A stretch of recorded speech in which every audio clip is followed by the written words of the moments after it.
जय हिंद, वंदे मातरम। स्वागत है आप सभी का सक्सेस वर्ल्ड एमसीक्यू चैनल पर। डेली करंट अफेयर्स क्यूज में आज 14 नवंबर की सभी महत्वपूर्ण करंट अफेयर्स को कवर करेंगे।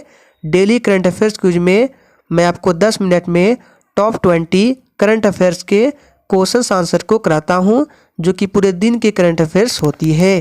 तो देखिए, आज के इस क्लास का पहला प्रश्न है, अखिल भारतीय रबड़ उद्योग संघ के नए अध्यक्ष कौन चुने गए हैं? देखिए, इस प्रश्न का सही जवाब है ऑप्शन ए, रमेश केजरीवाल। रमेश केजरीवाल भारतीय रबड़ उद्योग संघ के नए अध्यक्ष चुने गए हैं और इन्होंने डॉक्टर सावर धनानिया का स्थान लिया है। और शशि सिंह जो है ये भारतीय रबड़ उद्योग संघ के उपाध्यक्ष बनाए गए हैं। तो इस पॉइंट को भी आपको नोट कर लेना है। दूसरा प्रश्न है, ग्लोबल इन्वेस्टर समिट 2023 कहाँ होगा? तो दूसरे का राइट आंसर है ऑप्शन बी, विशाखापत्तनम। विशाखापत्तनम कहाँ है? तो आंध्र प्रदेश में है। तो global investor summit 2023 Visakhapatnam Andhra Pradesh में होगा। दक्षिण भारत की पहली वंदे भारत एक्सप्रेस ट्रेन मैसूर और किसके बीच चलेगी? आप लोग इस प्रश्न को मार्क कर सकते हैं, इंपॉर्टेंट प्रश्न है। तो देखिए, बात करते हैं दक्षिण भारत की पहली वंदे भारत एक्सप्रेस ट्रेन, ये मैसूर और चेन्नई के बीच चलेगी। तो फर्स्ट ऑप्शन इस प्रश्न का सही आंसर है, मैसूर और चेन्नई। चौथा प्रश्न है, 10 नवंबर को बाजरा को समर्पित दिवस घोषित करने वाला देश का पहला राज्य कौन बन गया है? तो देखिए, चौथे का राइट आंसर है ओडिशा राज्य बन गया है।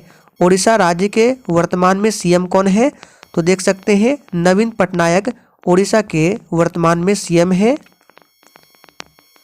पांचवा प्रश्न है, किस एशियाई देश को 2023 आईबीए महिला विश्व मुक्केबाजी चैंपियनशिप के मेजबान के रूप में नामित किया गया है? तो देखिए, ये किया गया है भारत को। फर्स्ट ऑप्शन बिल्कुल सही जवाब है। छठा प्रश्न है, निम्न में से रिलायंस जियो ने किन दो बड़े शहरों में 5G सेवा शुरू की है? तो छठे प्रश्न का राइट आंसर होगा बेंगलुरु और हैदराबाद ने।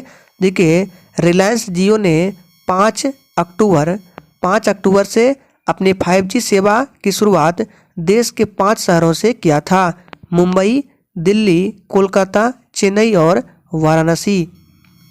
सातवां प्रश्न है, किस दिन राष्ट्रीय शिक्षा दिवस के रूप में मनाया जाता है? आप लोग इस पॉइंट को भी मार्क कर लीजिए, इंपॉर्टेंट है। और देखिए, अगर आप लोगों को मेरा कंटेंट पसंद आता है, मेरा पढ़ाने का तरीका पसंद आ रहा है, तो सभी लोग सेशन को लाइक करें और सेशन को अपने सभी दोस्तों के साथ शेयर करें। तो सातवें का राइट आंसर क्या होगा? 11 नवंबर को प्रत्येक वर्ष राष्ट्रीय शिक्षा दिवस के रूप में मनाया जाता है। ये देख सकते हैं, ये चित्र किसका है? मौलाना अबुल कलाम आज़ाद। ध्यान रखना है, अब्दुल कलाम नहीं, अबुल कलाम आज़ाद है। 18वां अंतर्राष्ट्रीय टेलीमेडिसिन सम्मेलन कहाँ आयोजित किया जाएगा? तो 8वें का राइट आंसर है ऑप्शन बी, कोच्चि में आयोजित किया जाएगा। 9वां प्रश्न है, हाल ही में कितने पत्रकारों को डॉक्टर सच्चिदानंद सिन्हा परिवर्तन मीडिया सम्मान से सम्मानित किया? तो 9वें का राइट आंसर है 51 पत्रकारों को। फर्स्ट ऑप्शन इस प्रश्न का बिल्कुल सही जवाब है, 51 पत्रकारों को। 10वां प्रश्न है, हाल ही में T20 में 4000 रन बनाने वाले पहले खिलाड़ी कौन बने हैं?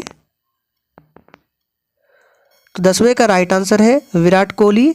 T20 में 4000 रन बनाने वाले पहले खिलाड़ी विराट कोहली बने हैं। सी ऑप्शन इस प्रश्न का बिल्कुल सही जवाब है।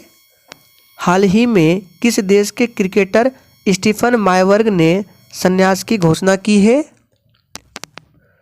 तो देखिए, इस प्रश्न का राइट आंसर है नीदरलैंड। देखिए, स्टीफन मायबर्ग जो है ये नीदरलैंड से है। हाल ही में कहाँ COP27 में जलवायु के लिए मैंग्रोव गठबंधन में भारत शामिल हुआ है? तो 12वें का राइट आंसर है ये मिस्र में शामिल हुआ है। मिस्र की राजधानी की बात करें तो काहिरा यहाँ की राजधानी है। 13वां प्रश्न है हाल ही में किस राज्य के मुख्यमंत्री ने मुख्यमंत्री देव दर्शन यात्रा योजना का अनावरण किया है? तो किस राज्य के मुख्यमंत्री ने किया है? ये किया है गोवा राज्य के मुख्यमंत्री ने मुख्यमंत्री देव दर्शन यात्रा योजना का अनावरण। हाल ही में कौन सी राज्य सरकार स्टार्टअप को तकनीकी लाइसेंस की प्रतिपूर्ति करेगी? तो 14 नंबर प्रश्न का राइट आंसर क्या हो जाएगा? सी हो जाएगा, केरल। 15वां प्रश्न है ब्रिटेन के रक्षा सिख नेटवर्क द्वारा लंदन में एक समारोह में कौन सी पुस्तकें जारी की गई? तो देखिए लंदन में एक समारोह हुआ था, उसमें नित्य नेम गुटका पुस्तक जारी की गई। सी ऑप्शन इस प्रश्न का सही जवाब है। 16वां प्रश्न है किन प्रसिद्ध लेखकों को बिहारी पुरस्कार से सम्मानित किया गया?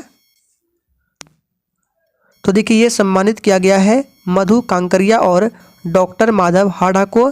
तो सी ऑप्शन इस प्रश्न का सही जवाब है, उपर्युक्त दोनों। 17वां प्रश्न है हाल ही में गोवा पर्पल फेस्ट के लिए लोगों का अनावरण किसने किया है? तो 17वें प्रश्न का राइट आंसर क्या होगा? सी हो जाएगा, प्रमोद सावंत ने। प्रमोद सावंत ने हाल ही में गोवा पर्पल फेस्ट के लिए लोगों का अनावरण किया है। हाल ही में फोर्ब्स की नई लिस्ट में एशिया की टॉप महिला उद्यमियों में किन 3 भारतीय महिलाओं को शामिल किया गया है? तो देखिए ये शामिल किया गया है शोभा मंडल, नामिता थापर और गजल अलग को। तो ये तीनों बिल्कुल सही जवाब है, डी ऑप्शन। 19 नंबर में है हाल ही में किसे इंडिया एग्री बिजनेस पुरस्कार 2022 मिला है? तो बात करें 19वें प्रश्न का राइट आंसर क्या हो जाएगा? राष्ट्रीय मत्स्यिकी विकास बोर्ड को मिला है। लास्ट क्वेश्चन है भारतीय सेना के जवानों की पत्नियों के कल्याण और शिकायतों के लिए भारतीय सेना ने कौन सी सेवा शुरू की है? तो ये क्या है? वीरांगना सेवा केंद्र। ए ऑप्शन इस प्रश्न का बिल्कुल सही जवाब है। तो फ्रेंड्स आज के सेशन में हम लोगों ने 14 नवंबर की 20 महत्वपूर्ण करंट अफेयर्स के क्वेश्चन आंसर को किया। तो आज के लिए इतना ही, तब तक के लिए जय हिंद।